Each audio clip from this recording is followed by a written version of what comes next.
Meus amigos, vamos prosseguir.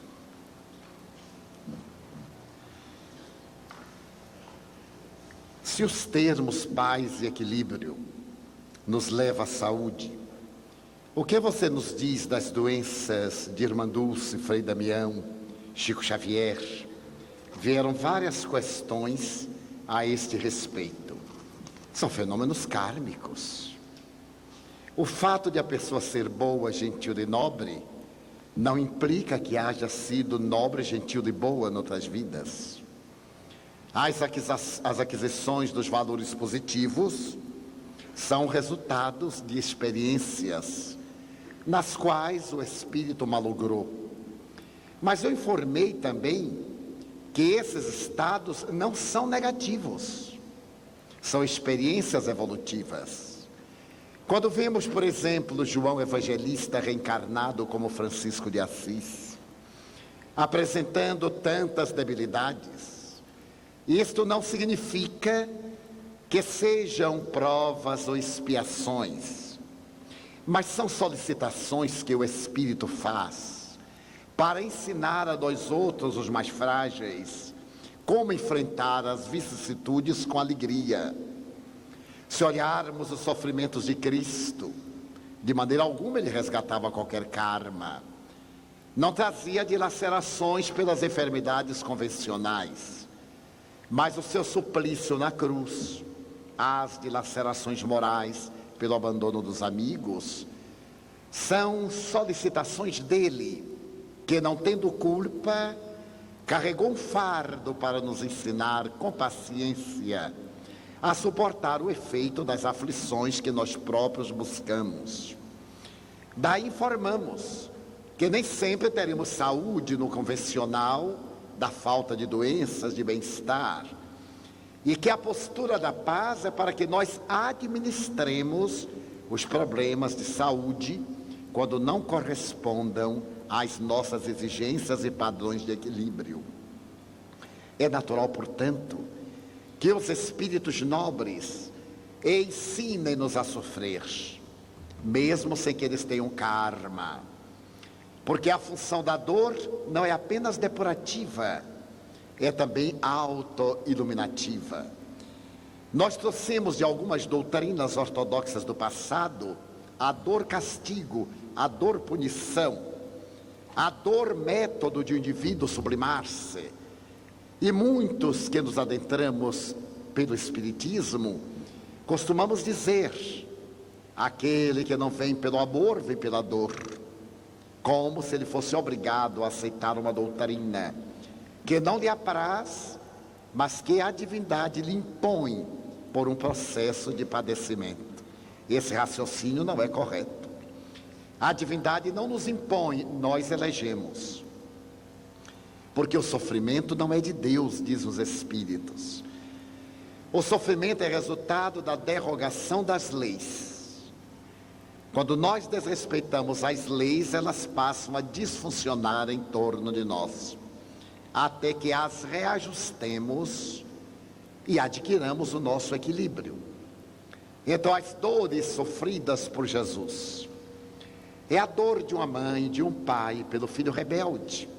É uma dor moral, muito mais ácida do que às vezes uma enfermidade perturbadora. Então deveremos considerar a dor nesses apóstolos da humanidade como resultados kármicos de priscas eras ou solicitações espontâneas para se tornar exemplos de coragem e de resistência para aqueles que estão sofrendo por motivos justos. Minha mãe é contra a regressão, equivale dizer a terapia de vidas passadas. Ela sempre diz: se a regressão fosse boa, Deus não nos teria dado esquecimento. É válida, segundo a ótica da saúde e da paz, como terapia? Sem dúvida nenhuma. E por isso mesmo não é uma terapia espírita, é uma terapia alternativa. Não são os espíritas que a divulgamos. são os psicólogos, psicoterapeutas, psiquiatras, psicanalistas, que através do método regressivo constataram a reencarnação. Na terapia regressiva, a pessoa não se recorda de vidas passadas. Aí está um dos equívocos. A pessoa é levada ao momento no qual gerou trauma que hoje lhe perturba. Não se vai lembrar com quem viveu, onde esteve, como foi a sua vida. Faz recordar a terapia psicanalítica, em que o paciente volta ao período perinatal e evoca a cena traumática, que é motivo hoje de aflição. Na terapia regressiva, o indivíduo é levado, repito, ao instante em que delinquiu ou em que foi vítima de certa circunstância. Aquele trauma é hoje a razão do seu desequilíbrio. E o terapeuta, diluindo aquele trauma muito profundo, restaura o equilíbrio no paciente, que se liberta então do problema desesperador. Daria a impressão que a gente voltava ao passado, revivendo as horas, recordando 1000 acontecimentos. É um pouco de fantasia. Ademais, os grandes terapeutas como o Dr. Brian Weiss, que é considerado hoje um dos mais nobres e esteve no Brasil no ano passado, a pessoa não perde a consciência, fica num leve torpor, porém lúcido, e evoca aquelas cenas traumatizadoras em estado de lucidez. Daí os espíritas recomendarmos que essa terapia seja feita por um especialista, um médico, psiquiatra, psicanalista ou psicólogo, e que ademais do curso acadêmico haja feito o curso de especialização nessa área, para evitar que a pessoa se recorde da cena traumática e não a saiba diluir, deixando reminiscências mais vivas, portanto mais perturbadoras. Daí temos em mente que se trata de uma terapia alternativa, perfeitamente válida quando realizada por especialista, como qualquer outra. Alguns dizem, mas Emmanuel é contra, em uma mensagem que ele deu. Também não é verdade. Foi-lhe feita uma pergunta: é lícito recordar o passado? Não. E então ele explicou que o esquecimento era uma dádiva de Deus. E algumas pessoas usaram a resposta tendo um objetivo direcionado. Os terapeutas regressivos também não são de acordo que se recorde o passado, mas que se volte ao momento da ação perturbadora para libertar-se da lembrança inconsciente. Fica, portanto, esclarecido. Doenças com fundo alérgico, como a asma, bronquite, rinites, teriam como causa, além dos agentes físicos catalogados pela ciência, algum comportamento psíquico específico? Sim. Profunda sensibilidade mediúnica. As pessoas sensíveis do ponto de vista mediúnico e com uma alta carga de compromissos negativos que traz do passado, são muito susceptíveis aos distúrbios alérgicos. Na minha infância, eu padeci por muitos anos, durante a primeira e a segunda infância, de asma. E na minha cidade natal, feita de superstições, as simpatias que eram conhecidas foram aplicadas, sem que eu lograsse cura. Até que uma senhora teve uma ideia muito feliz. Pediu à minha mãe que torrasse plumas de urubu e desse com rapadura. É o tipo do remédio que mata o asmático ou que cura. Eu sobrevivi, nem fiquei bom, nem morri.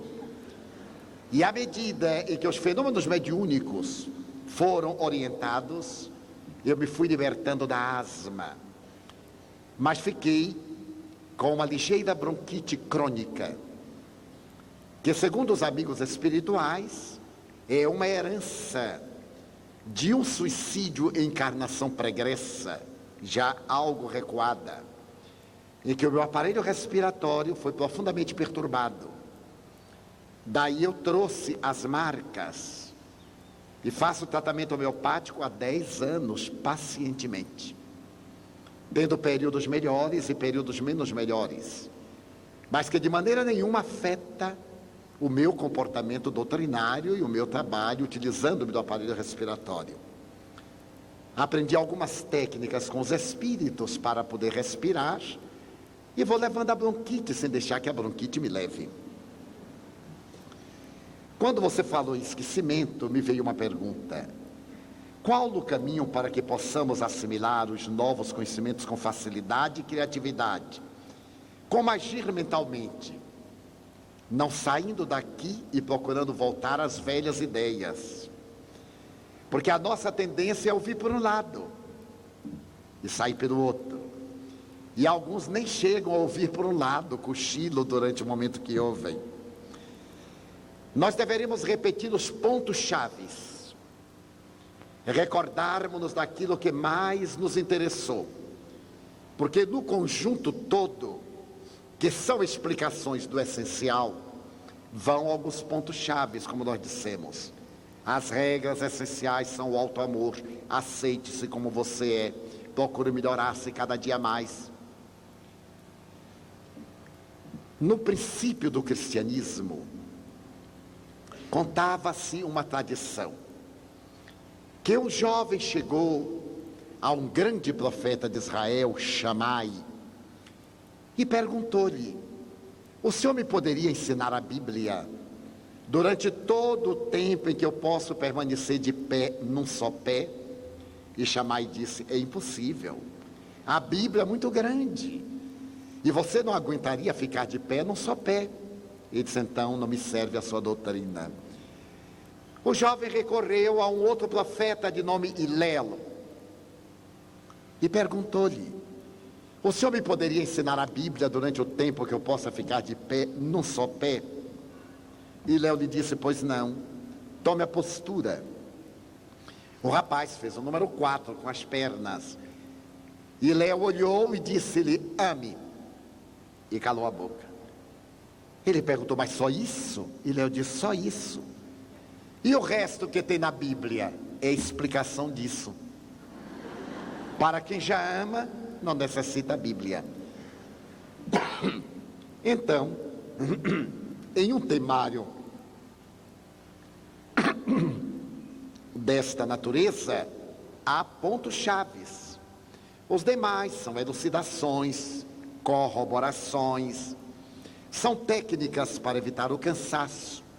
Mas o essencial é que nós vamos levar e vamos repetir aquela pequena relação dos 5 pontos. E então nós vamos colocar esses 5 pontos em destaque para trabalharmos. Daí é sempre conveniente apontarmos aquilo que nos diz respeito, para que possa constituir uma diretriz de segurança para nós. Frente a alguém querido que nos fere, nos persegue, adotando posturas contrárias ao senso de justiça e amor, como conciliar a atitude de saúde psíquica, perdão, sem sermos coniventes e sem aceitarmos o erro, dando ao indivíduo o direito de ele ser como é e nos permitindo ser como devemos ser. Todos nós temos muitas dificuldades. Nós não reencarnamos no lugar em que merecemos, mas no lugar onde necessitamos para evoluir mais. E todos nós, com raríssimas exceções, reencarnamos-nos ao lado de pessoas de quem necessitamos para nos alfinetarem, a fim de nos disciplinarem a resistência. É com as pessoas amadas que nós aprendemos a suportar os inimigos. Porque o fato de a pessoa ser amada não implica que nós tenhamos divergências. Há indivíduos românticos que pensam que a pessoa amada é sempre aquela luva que se ajusta à mão. Mas se a mão engorda, a luva fica apertada. Se a mão emagrece, a luva fica folgada. Daí mesmo a pessoa amada, porque nos ama, discrepa de nós. Aborrece, se briga, reclama. Esse é o mais admirável tempero do amor. Uma amiga que eu tenho, que é muito feliz no matrimônio, disse-me: nada melhor do que uma briga conjugal periodicamente, porque o retorno é uma delícia. E eu disse para ela: mas não fique de mal por mais de 3 dias, porque senão tem outra de olho que toma o seu lugar. Então, diante dessas pessoas difíceis, não permitamos que nos perturbem. E eu lhes digo isto com um grande espírito de vivência pessoal. Numa larga existência como a que eu tenho vivido, não é fácil. Na minha própria família, eu tenho uma irmã carnal que foi para mim um mestre, ensinando-me resignação, coragem e muita paciência. Porque a minha irmã, como era natural, em qualquer criatura tinha seus distúrbios. E no período do catamênio, ela era dominada 3, 4 dias antes por dores e cólicas atrozes. Nesse período ela se transfigurava e praticamente enlouquecia. Depois que passava o fluxo menstrual, ela ficava mais de uma semana absolutamente desvitalizada. Ademais, havia entre ela e meu pai uma diferença kármica muito dolorosa. Estávamos às vezes em casa conversando e ela me dizia assim: ele está vindo aí, porque ela nunca pronunciou o nome de meu pai. Daí alguns minutos ele chegava. Ela percebia a irradiação psíquica dele a 1 quilômetro de distância. E então, à medida que ela percebia se ela estava na sala, ela saía para não o ver. Se estava na porta, ela se recolhia à intimidade do quarto para não o ver. E um dia, viajando de ônibus com meu pai na cidade, ele me olhou assim, eu estava distraído, e ele me disse: sua irmã, se ela pudesse, ela me matava, não é verdade, meu filho? Eu disse: é sim, senhor. Era verdade.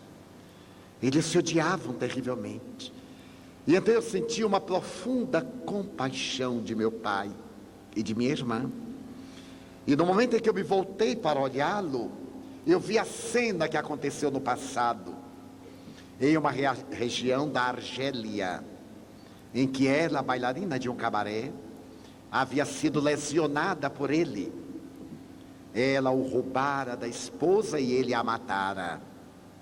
Nasci agora como filha para sublimar o amor.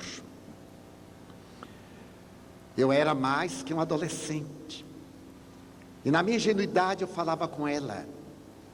Ela me dizia: ele é seu pai. Eu digo: mas então você está dizendo que mãe adulterou? Porque nós só temos uma mãe e um pai, mas ele não é meu pai. Quando eu adquiri consciência espírita, embora meus pais morassem comigo e eu fosse responsável pelas despesas, eu pedi-lhes licença para fazer o evangelho no lar, porque eu nunca impus a doutrina espírita que esposo a ninguém, nunca, sempre expus. E quando a pessoa não aceitava, também eu não me envolvia. Respeito a liberdade dos outros, e respeito muito. Daí também eu não deixo que a pessoa entre na minha liberdade. Faço exatamente o que eu acho que eu devo. Aceito sugestões, mas não me submeto a opiniões. É o direito de liberdade de consciência. Senão nós somos eternamente imaturos. E a minha irmã continuava doente. Eu fazia o culto evangélico. Ela, nesse momento, ligava o rádio altíssimo, porque a nossa sala de jantar era conjugada ao seu quarto de dormir. E eu fazia o culto. Isso contado em meia hora, não valem por 25, 30 anos. E eu sabia que era um desafio a minha crença nova. E eu tinha que amar a minha irmã porque ela me amava. Paradoxalmente, ela me amava e amava a minha mãe. Mas amava à sua forma temperamental. Certo dia que ela se distraiu, eu quebrei a fechadura da porta, para a porta ficar aberta. Depois eu botei um calço na porta, ela fechava, mas não trancava, que era para ela ouvir o culto evangélico. E lentamente, certo dia, ela estava tão grave, que ela me disse textualmente: você é bom para quem não lhe conhece, porque dentro de casa eu estou morrendo e você nunca me aplicou passe. Você anda dando passe aí em todo mundo que não tem nenhum parentesco com você. Cadê a sua bondade? Cadê o seu espiritismo? É bom para os de fora, mas dentro de casa eu estou morrendo e você não me ajuda. Eu disse: porque você nunca pediu. Já que você sabe que eu faço isso, você não pede porque não quer. Então eu não lhe obrigo, porque eu sei que você não gosta. E se eu pedir, não há problema. Então me dê um passe agora. Eu disse: vamos lá. Você vai ter que escutar o evangelho antes. Para quê? Para dulcificar seu coração. E para que os seus acompanhantes, os meus irmãos, escutem. Ela disse: vamos lá. E me puxou e me levou ao quarto para dar o passe na marra. Eu li o evangelho, criei o clima, apliquei o passe, porque eu via a entidade perversa que a molestava, que estava entre ambos, ela e meu pai. Falava-lhe mentalmente, mas ele dizia: não se meta, que o problema não é com você, é com eles, e eu não vou ceder. Anos, ele dizia: de você eu gosto, não tenho nada com isso, mas eles dois me pagam. Muito bem, depois que eu apliquei esse passe, tive uma visão de tanta dor, que eu não gosto de contar as coisas afligentes para não impressionar. Mas se tratava de um espírito tão perverso, que ele lhe sugava as energias sexuais à distância psíquica, vampirizando-a. Começamos a cortar esse fluxo. E a partir daí eu aproveitei do primeiro pedido. E no dia seguinte eu perguntei: quer hoje? Não. Tá bom. Até quando eu disse assim: quero. Fomos aplicando. A minha irmã tinha um namorado, que eu não sabia como é que ele conseguia gostar dela. Porque eu, como irmão espírita, tinha dificuldade. Mas ele gostava, coisa kármica. Um homem bonito. Minha irmã não era nenhuma miss, era ajeitada. Mas ele era um homem bonito naquele tempo, de Tyrone Power, Errol Flynn. Eu sei que vocês não conheceram, né? Agora é Gary e tal. Ele era assim, algo hollywoodiano. E quando ele vinha conversar com minha irmã, eu digo: eu acho que ele está pensando que ela é rica, porque não é possível. Ela o punha para fora, mandava-o embora, e ele voltava. E eu digo: é problema kármico. Os anos foram se passando, e certo dia eu recebi uma criança de uma mãe que estava morrendo de tuberculose pulmonar. E a mãe me disse assim: leve-o, estava esperando o senhor para poder morrer. Ela estava delirando numa cama, e sobre a cama uma rede com uma criancinha. Ela disse: Edivaldo, eu deixo de comprar remédio para comprar leite e talco para meu filho.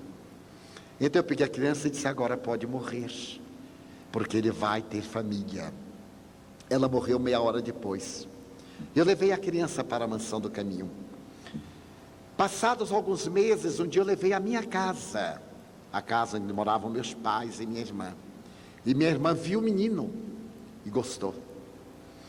Ela sintonizou de imediato com o menino. E então ela me disse: Di, traga ele para ficar aqui um dia comigo. Eu digo: não posso, porque é uma exceção. Ah, mas mesmo de uma criança que eu gosto? Eu digo: mas eu tenho lá 125. Se você gosta desse, o que é que eu faço com 124? Você vai lá. Não, lá eu não vou nunca. Eu digo: ele não vem aqui nunca. É uma questão de equilíbrio de ordem. Esse menino seria a chama votiva. Vez que outra, eu levava outros, e levava-o também. Ela abraçava só a esse. E aos outros, ele disse assim, mas que meninos antipáticos. O meninozinho cresceu. E quando ele estava falando que eu levei à nossa casa, passou um gato. E ele chamou o gato com tanta graça que todos nós ficamos encantados. Ela ficou apaixonada pelo menino. E me disse, se algum dia eu tiver um filho, eu gostaria que fosse assim. Eu disse, mas será assim, Deus vai lhe conceder. Nesse ínterim, ela se foi libertando daquela entidade. E para evitar problemas, eu convidei meu pai para morar comigo na mansão do caminho. Porque estando longe do contato diário, diminuía a zona de atritos. Mas aí ele disse, olha pai, o senhor gosta tanto de caminhar. Lá é uma área tão longa, tem as crianças para o senhor brincar. Ele aceitou. E foi morar comigo na mansão do caminho. Ele vinha no fim de semana, ficava em casa. Mas o problema prosseguia. Nesse ínterim, ele enfermou gravemente. E ao enfermar gravemente, os espíritos me disseram que ele ia viajar. Eu cheguei a casa e disse, olhe, pai está desencarnando. Eu gostaria que mãe fosse ficar com ele essas últimas horas. E virei para ela e disse, é a sua última oportunidade nesta encarnação. Eu não posso conceber que você teve um pai extraordinário, um homem honrado. Ele nos legou dignidade. Era daquela linha que dizia assim, eu dou um fio da barba e vale mais do que um contrato. Um homem de nobre caráter. Ele me deu dignidade, me ensinou a viver dignamente para nunca perturbar a ninguém. Tive isso nele, o exemplo ético de não criar embaraços a pessoa alguma, pelo menos conscientemente. Então aproveite, vá vê-lo. Ela disse, ele vai morrer mesmo? Eu digo, vai. Ela disse, então eu vou. Levei-a com minha mãe. Então minha mãe entrou no quarto, ficou ali. Eu percebi que estava chegando o instante, disse, mãe, sai um pouquinho. E disse, pai, o senhor gostaria de levar essas mágoas? Uma encarnação, o senhor viveu 82 anos. Não era bom acabar isso hoje? Eu trouxe a minha irmã. Ele perguntou, o que é que você acha, meu filho? Eu disse, Deus é muito bom. Aproveite. Eu vou mandá-la entrar. Ele disse, mande, meu filho. Eu vim, chamei-a. Eu disse, pai, está lhe esperando. Ele disse, vá comigo. Eu digo, não, o problema é de vocês dois. Eu não posso. Vocês têm que resolver. Ele disse, mas eu tenho medo dele. Lembrem a consciência, a marca do passado. Eu disse, eu entro, mas vocês têm que fazer as pazes a sós. Aí entrei segurando o braço dela, ela tremia, como se estivesse caminhando para o cadafalso. Aí eu sentei-a e disse, pai, está me ouvindo? Ela aí se enterneceu. Perdoe-me, pai. Pela primeira vez na vida ela o chamou de pai. Eu não fiz por mal. O senhor sabe que eu sou doente, que eu sou doente. O senhor me perdoa? Então ele pegou a mão e disse assim, Deus te abençoe, minha filha. Que tempo que nós perdemos. Ele disse, não perdeu não, pai. O senhor vai voltar ainda como filho dela. E ele disse, se você volta como meu filho, ele disse, não tenho merecimento. Mas se Deus permitir, eu gostaria de voltar como seu filho outra vez. Os dois se abraçaram. Aí eu saí. Quando eu retornei, ele pegou minha mão e disse assim, meu filho, Deus te abençoe. E morreu. Desencarnou. Bom, sepultamo-lo. Trouxemos-las para casa. Daí a um mês, ela me chamou e me disse, Di, eu quero dar a minha vida aos órfãos. Você me aceita? Eu disse, olha, você é uma pessoa muito difícil. E lá você não será minha irmã. Você será uma irmã espiritual. Porque lá eu não atendo aos seus caprichos, aqui eu atendo. Mas lá eu tenho uma disciplina que não abro mão. Você não será diferente dos outros. O que os outros fizessem terá que fazer. Você não vai ser porta-voz dos outros que querem falar comigo e vão usar você, porque eu não considero. Você, se for para lá, minha filha, você vai morrer. Isto é, acabaram-se os vínculos. Você vai trabalhar lá para Jesus. Claro que eu terei um carinho especial por você, mas nenhum capricho eu atendo. Então ele aconselha a não ir. Vá visitar, vá periodicamente, porque na hora que decidir, se você sair, você me cria um problema. E depois você tem o seu namorado. Eu não vou admitir que ele vai para lá namorar com você. Ela disse, não, eu vou acabar. Mas por quê? Porque eu não o mereço. Ele merece uma esposa melhor do que eu. Ele disse, mas você o ama. Amo. Mas eu tornarei a vida dele muito difícil. Então eu vou libertá-lo para que ele seja feliz. Eu o amo tanto que ele vai ter em mim uma péssima esposa por causa dos meus desequilíbrios. E se ele estiver disposto a casar com você assim mesmo, ele não vai aguentar, porque eu me conheço. Ele disse, então acabe. Ele disse, você me ajuda? Eu digo, ajudo. No dia que o rapaz veio bem alegre, com um buquê de flor, com brilhantina no cabelo, sentamos-nos, e ela disse, eu amo, mas eu quero me dedicar à obra que meu irmão está realizando, e prefiro tomar conta das crianças, sem serem meus filhos. Daí eu quero deixar você livre. Ele disse, mas eu amo-a. Ela disse, eu também. E nos amamos tanto que nós vamos ser amigos. Porque como amantes nós vamos cansar-nos e ferir-nos muito. E como amigos será para sempre. E você não insista porque você me conhece. Ele me olhou e disse, assim é melhor para todos nós. Você realmente merece um lar muito bom. Ela não pode lhe dar. Eu sei que é muito doído agora, mas será mais doído depois. Naquele tempo não havia divórcio. Eu digo, é melhor assim. Ela vai morar comigo na mansão. Você pode visitar de domingo em domingo de manhã. Porque lá não há área para isto. Claro, era uma solução dolorosa. Ele aceitou pelos fatos. E ela se transferiu para morar comigo na mansão do caminho. Meus amigos, uma confissão dessa de público, como diz o vulgo, é preciso ter raça. E eu tenho. E ela se tornou uma irmã incomparável. Como somente sabia costurar, ela disse, eu vou me responsabilizar pela costura da comunidade. E assumiu o departamento de costura. Naquela época eram 125 crianças residentes. Hoje são 150 somente na creche.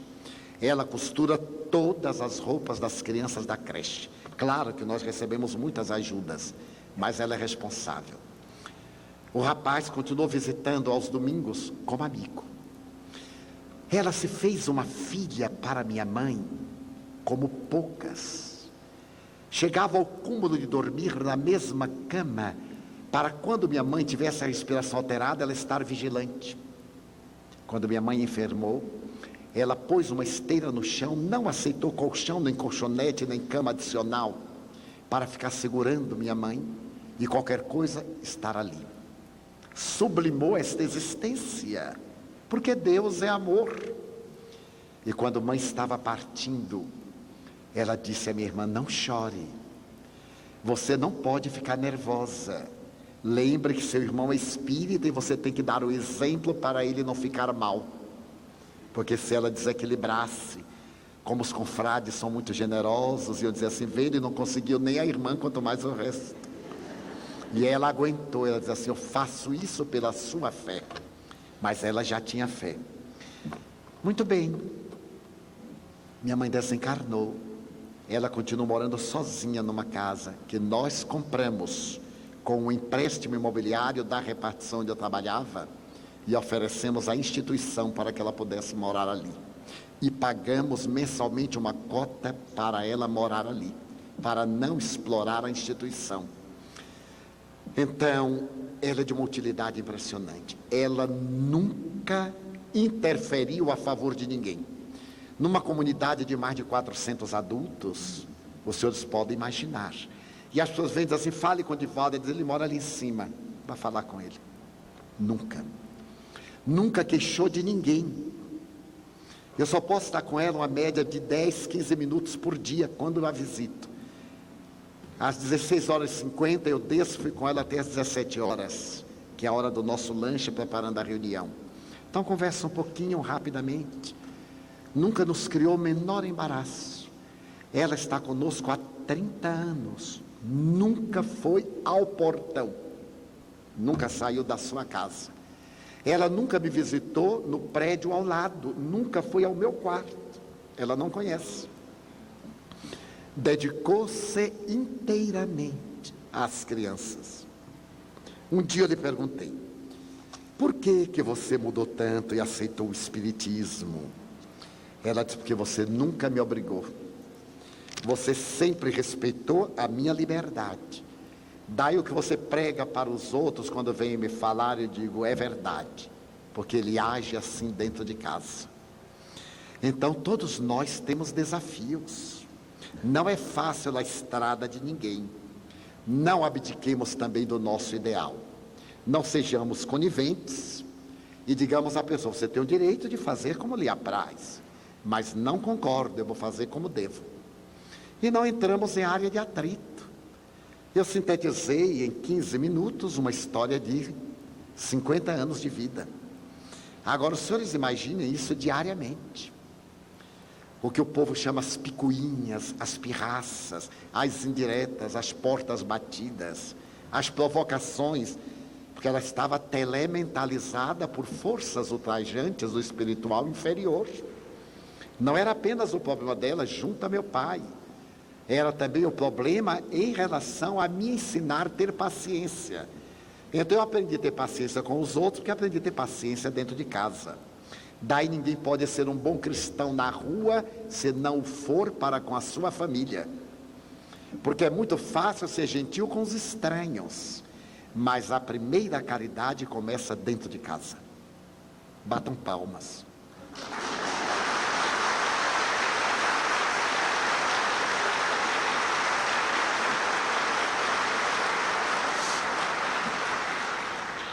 Por que digo isto? Porque há poucos dias, em uma entrevista, alguém me perguntava assim: por que os pais espíritas não conseguem que os filhos se tornem espíritas? Uma pergunta bastante embaraçosa. Eu disse: porque por certo os pais não exemplificam dentro de casa, com naturais exceções. Muitas vezes eles são espíritas no centro e chegam em casa, tem muitos atritos, tem um comportamento que não corresponde. Então os filhos que não acreditam na conduta deles, não acreditam na fé que eles esposam.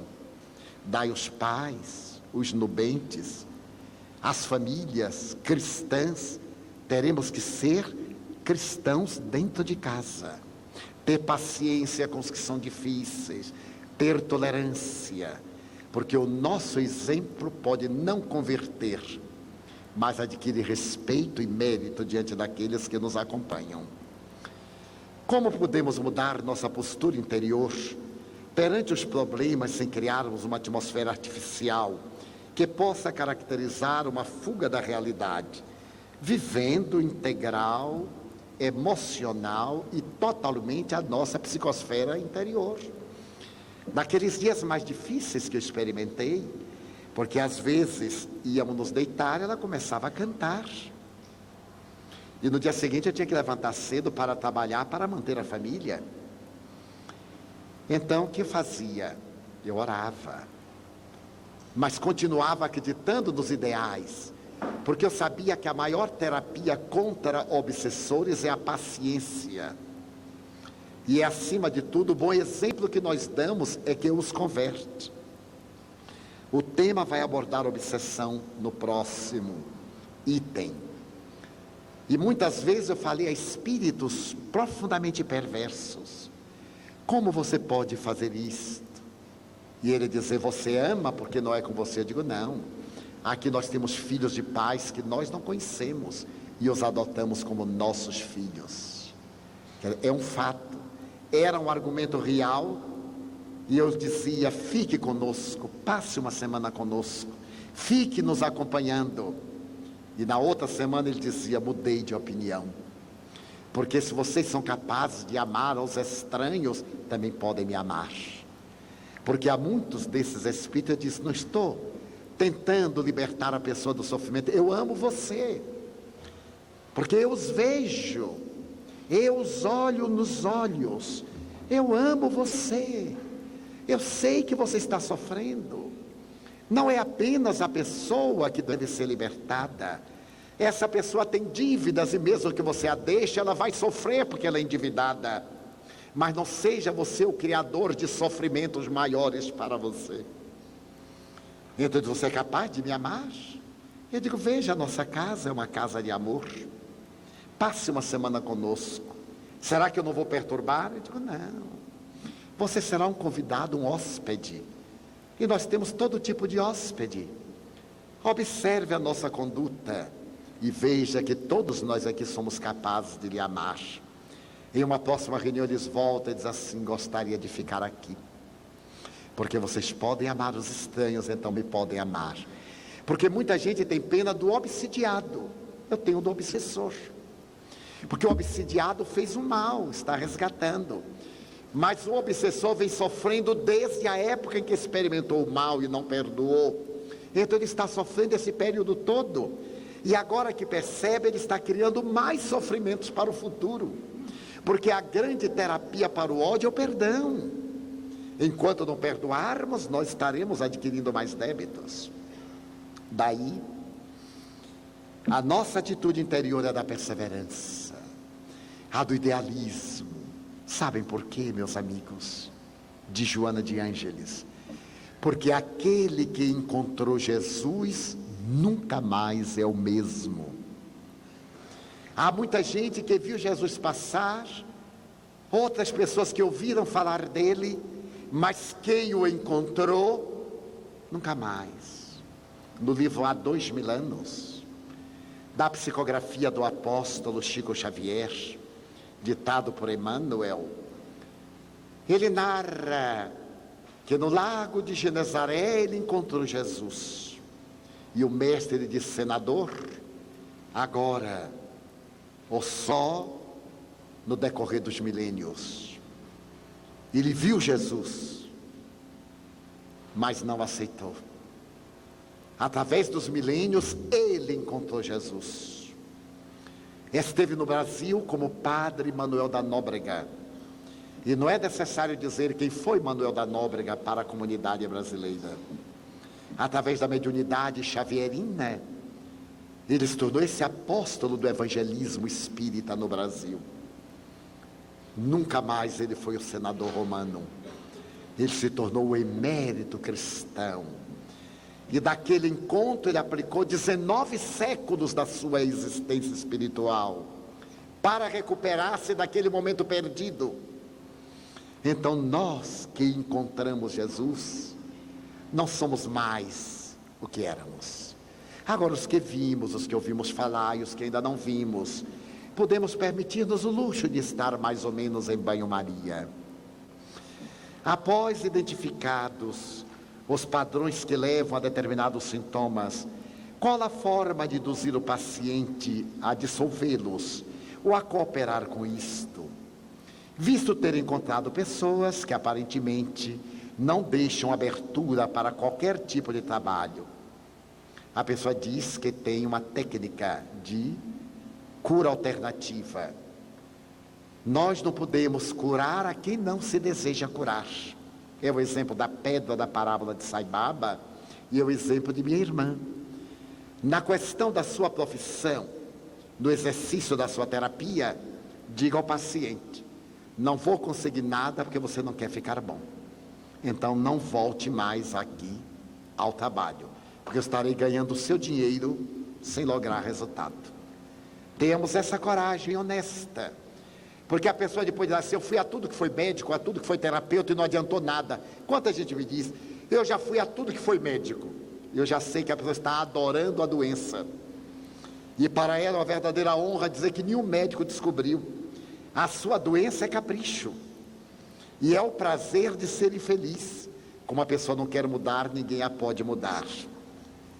Daí, Esperemos que a pessoa esteja disposta, é a pedra porosa. Foi como eu disse a minha irmã agora, você tem que mudar de atitude, tem que ouvir o Evangelho para poder aceitar. Qual a visão do ponto de vista espírita? O seminário não é espírita, estão vendo. Mas, a respeito dos problemas neurológicos, mais precisamente a epilepsia. A epilepsia é uma enfermidade que tem toda uma patologia muito bem delineada na neurologia. Ocorre que também, na área dos fenômenos obsessivos, há crises de aparência epiléptica, mas de causa mediúnica. Quando Jesus desceu do Tabor, um pai pediu-lhe que atendesse a seu filho, porque o espírito imundo tomava, fazia-o convulsionar até babar sangue, e ninguém conseguia curá-lo. Jesus acerca-se, o jovem tem uma crise de aparência epiléptica, e então o mestre exorta o espírito a que o abandone e cura-o. Mas nós recomendaríamos a toda pessoa que tem convulsão com característica epiléptica, que mesmo que o fenômeno seja obsessivo, não abandone o seu médico, tome anticonvulsivos. Porque há uma prática em pessoas entusiasmadas, inexperientes, de dizer assim, abandone o médico, que é obsessão. As obsessões, quando se prolongam, afetam o organismo e se transformam em doenças. E é necessária a presença do médico. O Espiritismo não veio competir nem combater a medicina. Veio apoiá-la, oferecer uma visão mais profunda, porque a medicina estuda os efeitos e o Espiritismo vai à causa dos problemas. Daí nós sugerimos que mesmo que o caso seja de natureza obsessiva, o acompanhamento especializado se faça natural, até que cessem as crises, diminuam-se as doses medicamentosas e a pessoa recupere a saúde. Com relação à produção de endorfinas, o indivíduo, ao chegar a uma certa idade, tem seus níveis em produção diminuída, causando assim os sintomas da depressão, a chamada depressão senil. Diz a ciência que é um fenômeno que apenas se controla com medicamentos como este e aquele. Qual o enfoque e diagnóstico espírita a respeito? Que a medicina está certa. Se o indivíduo não possui resistências para ele próprio fazer a autocura, ele necessita de um grupo de apoio e necessita de um terapeuta para o ajudar. Quando nós falamos da autocura, é para aquele que dispõe dos recursos de fazê-lo. Mas uma pessoa que está numa esquizofrenia, numa crise de autismo, que tem um distúrbio neurológico profundo e que não dispõe do discernimento para realizar esse esforço, necessita da ajuda de outrem, do médico, do grupo de apoio, até que ele recobre os recursos para poder dar prosseguimento à sua autocura. No problema do envelhecimento, há um desgaste muito grande dos neurônios cerebrais, há uma distonia nas sinapses da comunicação. E como a velhice é um fenômeno biológico que nos vai afetar a todos, alguns, por fenômenos kármicos, podemos perder a capacidade do discernimento, do idealismo, do otimismo, antes que outros. Mas a ciência está bastante avançada nesta área e pode nos ajudar muito. Hoje já existe nessa área terapias preventivas que podem ser iniciadas a partir dos 40 anos, com medicamentos específicos, não só para retardar o envelhecimento, mas para evitar determinados distúrbios de enzimas cerebrais. Sabendo que as origens das diferentes enfermidades repousam nos desequilíbrios do espírito, com as correspondentes alterações mórbidas do perispírito e, por fim, a alteração patológica do organismo biológico, físico, não deveríamos, além da reforma íntima, utilizarmos medicamentos que atuem diretamente no perispírito, como é o caso da homeopatia, sem a menor dúvida. Quando eu estava enfermo, eu usei 16 medicamentos, ou melhor, cheguei a usar 16 drágeas de medicamentos por dia, porque o organismo necessitava das substâncias químicas. Tinha que usar vasos dilatadores para me diminuir as dores anginosas.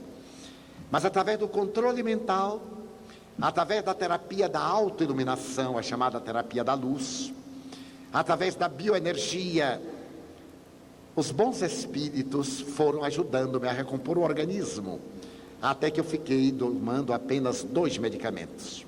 Um deles, muito bom aliás para mim, por causa da minha idade, era AS infantil, que era para liquefazer mais o sangue, para evitar embolias. Até que eu disse, sabe de outra, eu vou suspender totalmente. E suspendi totalmente todos, desde outubro do ano passado. Mas há outras pessoas que talvez não disponham das mesmas resistências. É natural que uma pessoa mais vivida tenha mais experiência, tenha mais autocontrole. Daí, necessitamos de medicamentos. Chico Xavier toma medicamentos, como é natural, porque a máquina biológica tem funções, e para que elas tenham ritmo, necessitam de substâncias químicas, biológicas, fluídicas, e naturalmente os processos laboratoriais nos ajudam muito através da farmacologia. Além da oração e do passe, como podemos ajudar alguém que está doente? Sinto muitas vezes as minhas mãos quentes. Isso é psicológico ou tem utilização prática? Naturalmente pode ser um problema de irrigação. Não vamos ficar no fanatismo de que muita gente diz assim, as mãos quentes é porque são mãos para passes, etc. Nada disso. Pode ser um problema circulatório, como também as mãos frias podem ser um problema circulatório. Porque o problema não está nas mãos, e sim no sentimento. A melhor maneira de ajudar alguém é estimular a pessoa a que se ajude. Por mais que nós amemos a um ser, não podemos tomar o remédio por ele. Se tomarmos, ele não fica bom. Mas se nós o estimularmos a que tome, ele ficará bom. Mas se ele se recusa, a vida se encarrega de ensiná-lo. Tenhamos paciência. É que nós temos uma forma de ver as coisas que achamos que a pessoa deve ficar bom, esquecendo que a pessoa pode ficar bom daquela doença e arranjar outra. Muda de doença porque não mudou de comportamento. Está no Evangelho. O espírito mau sai e vai buscar 7. Se ao voltar encontra a casa asseada, ele não a toma. Mas se a casa está suja, são 8 que a habitam. Isto é, o espírito vai, e quando volta, se a pessoa não se reformulou, então são novos espíritos. Daí existem, entre alguns espiritistas, a ideia de fazer desobsessão. Tira o obsessor e o ex-obsidiado arranja outro, porque ele não muda de conduta. Muitos espíritos chamados obsessores, eu sei que há muitas pessoas aqui que não são espíritas, mas está dentro do temário. Às vezes não entram nas casas de oração, na igreja católica, na protestante, na espírita, no templo budista, na sinagoga, porque as vibrações saudáveis impedem-lhes a entrada. Quando o paciente chega, as barreiras vibratórias impedem que os adversários entrem. A pessoa entra e sente-se muito bem. Na hora que sai, começa a voltar aos pensamentos viciosos, aí atrai-os de novo.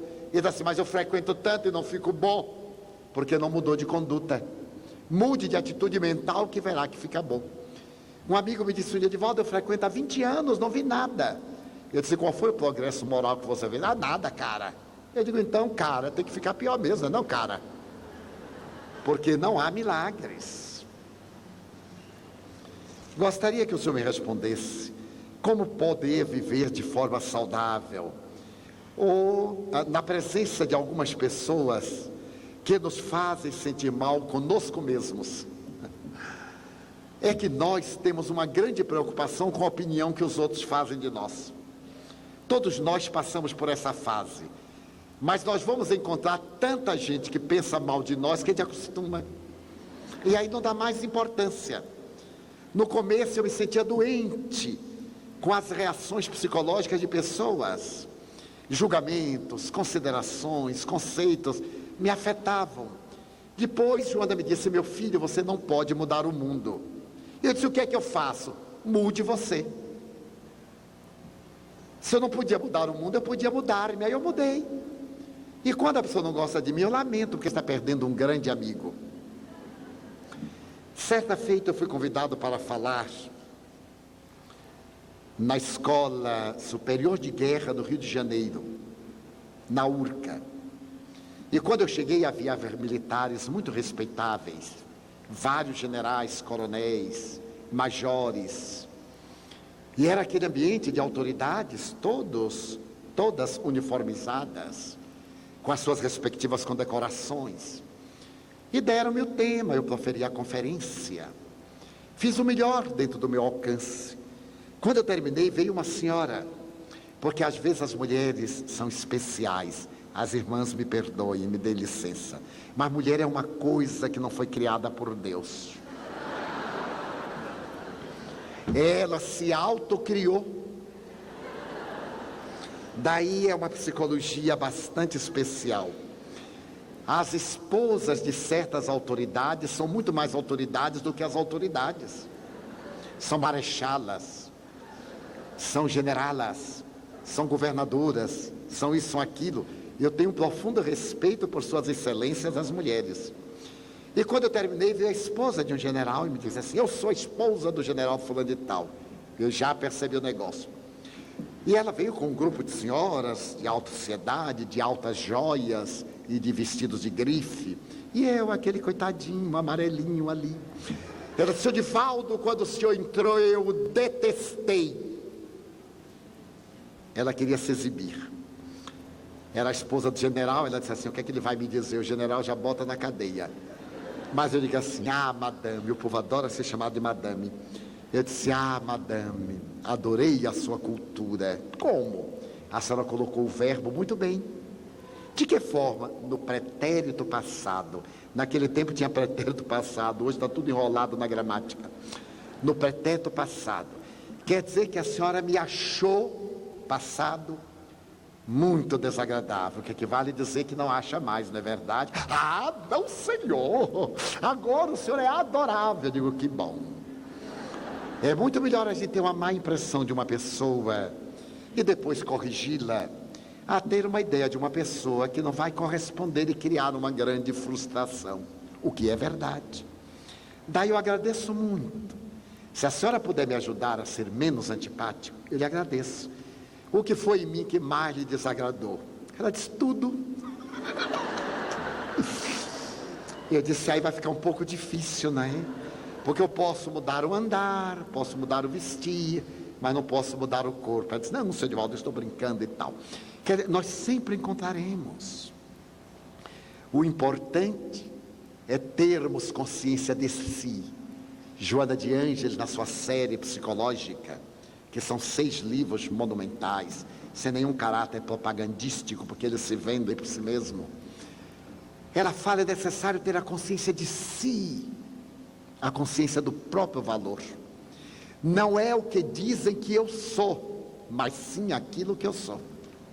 Porque se disserem que eu sou a pessoa mais ilustre da terra, eu não me torno culto. E se disserem que eu sou a pessoa menos instruída, eu não me torno inculto. Eu sou o que sou, nem mais nem menos do que aquilo em que estou. Daí nós não deveremos nos preocupar muito e deveremos seguir adiante. Seria uma atitude espírita sair de casa, de um lar conturbado, com mãe, irmãos mais velhos, opressores e autoritários, para buscar encontrar-se, ter sua própria vida, seu espaço, procurar sua saúde? É válido, desde que seja adulto. Se você é um adulto que tem autossobrevivência, autossubsistência, e está buscando aprimorar-se, os seus vínculos afrouxam quando você adquire a identidade de si. Então você pode perfeitamente buscar a sua plenitude, mas que não seja isso uma fuga para fazer o que quer, e que nem sempre seja recomendável. Porque muitas vezes o lar nos impede, nos freia determinadas liberalidades. E nós podemos perceber que aqueles que discrepam de nós estão sendo autoritários e cruéis, quando podem estar sendo vigilantes ao modo deles. conforme eu contei a própria experiência. Mas se você tem condições de viver bem por si mesmo e continuar amigo da família, não há por que ficar dentro da mesma casa. O lar não é a parede, a construção, o imóvel. É aquilo que colocamos dentro da casa. E nós poderemos estar no lar mesmo morando em outra casa. E poderemos estar na casa e não vivermos no lar.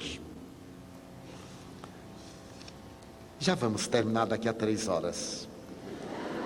Uma pessoa encontra-se em estado terminal de câncer, segundo a opinião médica. Mas a pessoa está bastante confiante, acredita na sua cura, não passando de maneira nenhuma pela cabeça a ideia da desencarnação, por não saber seu verdadeiro estado. O que fazer? Deixá-la otimista e à procura da cura? Ou prepará-la para um possível desencarne? Usemos a palavra desencarnação, que é muito mais própria espiriticamente. Depende da estrutura da pessoa. Se a pessoa cultiva o otimismo e tem essa fase da ilusão da saúde, é muito favorável, como diz a doutora Elizabeth Kübler-Ross. Ela estabelece num código, no livro Morte, Etapa Terminal da Vida, que o indivíduo passa por 5 etapas. E essa etapa da euforia é muito boa, até o indivíduo cair na realidade e fazer o quadro da depressão. Nós deveríamos estimular ao otimismo, mas devemos também dizer, e se por acaso, no acaso absurdo, você vier a morrer? Quando eu sou convidado a visitar algum paciente terminal, a família me diz assim, olha, não diga que ele vai morrer, não. Eu digo, então não vou. O que é que eu vou fazer aí? Ah, mas ele está tão confiante. Eu digo, mas eu não vou matar, mas eu vou lembrar da possibilidade. E eu digo assim ao paciente, olha, eu estou saudável, você está doente. Pela lei natural, é mais provável que você morra antes de mim. E como sempre o outro quer que a gente morra, eu digo assim, é provável também que ao sair daqui eu morra e você vá no meu enterro. Você faz, é verdade. Mas, pela lei natural, você está mais na minha frente, está na cabeceira da lista. Já pensou na possibilidade de você ir antes? Já lhe passou pela cabeça? Então te fala jovialmente. Eu me lembro de uma anedota árabe. Os orientais pranteiam muito seus mortos. E naturalmente, quando a doença se agrava, eles envolvem o familiar e começam a sofrer por antecipação. Então contam que um homem estava morrendo e a esposa, ambos eram árabes, na hora que ele estava, vai, não vai, ela gritou, não vá, eu quero ir no seu lugar, deixe-me ir no seu lugar, pelo amor de Deus. Ele disse, adeus, que Alá te abençoe, eu já estou indo, não vá, eu não deixo, eu quero ir no seu lugar, eu vou. E o moribundo, não vou eu vou. Aí chegou a morte, botou a mão nas quadris e disse, afinal, qual é dos dois que eu levo? Ela fez.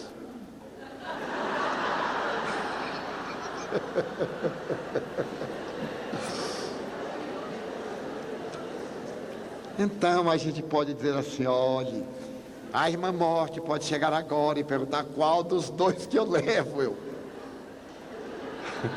O doente, né, coitado. E essa por associação, para ajudar a despertar, me levou a outra, que a viúva acompanhava o féretro, desesperada, segura por 3, 4 pessoas. Ela, eu quero ir com ele, eu quero ir com ele de qualquer forma, eu quero ir com ele. E gritava e arrancava os cabelos e tal. Quando chegou na sepultura rasa, ela subiu no monte de terra, eu quero ir com ele, eu quero ir com ele. E ela gritou tanto que escorregou e caiu na sepultura. Quando ela caiu, ela gritou, tirem-me daqui.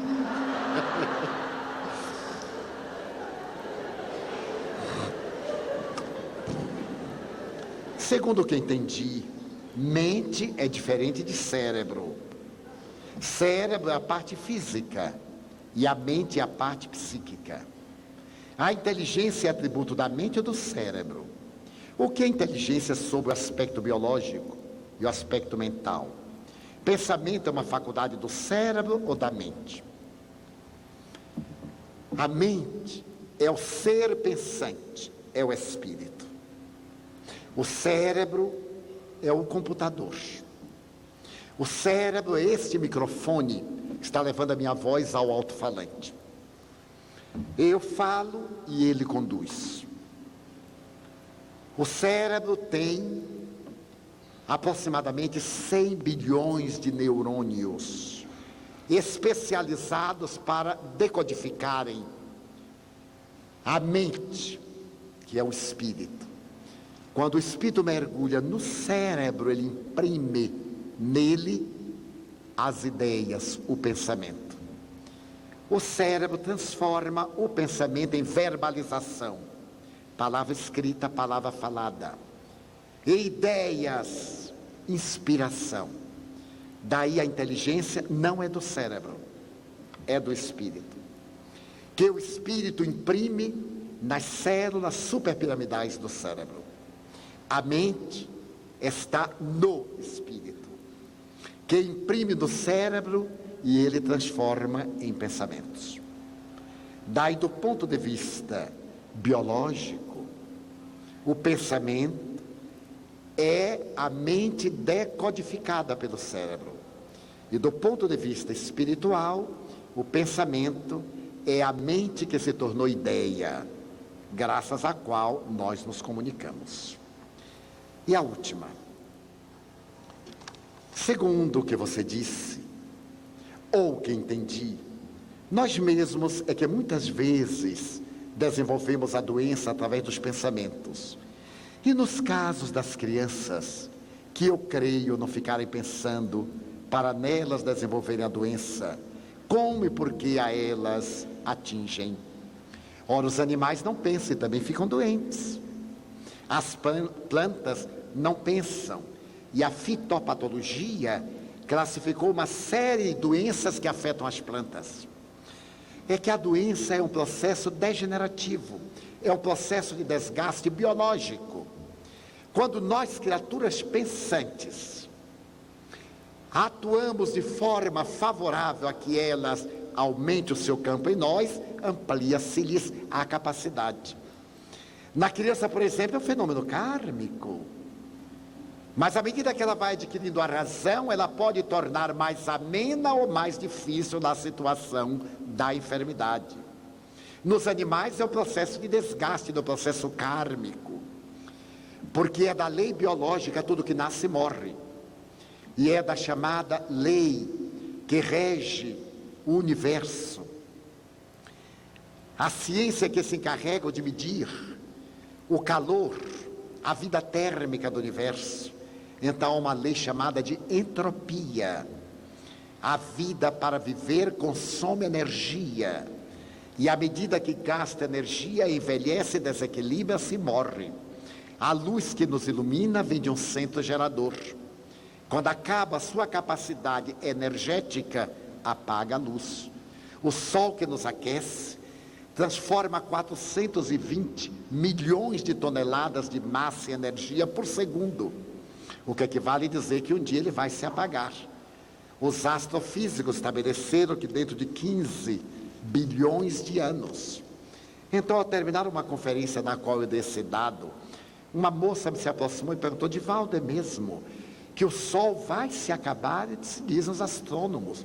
Quando? Eu disse: 15 bilhões de anos. Ela disse: meu Deus, o que será de mim que ainda não me casei? Teremos agora um intervalo de meia hora. E nesse espaço estaremos autografando livros.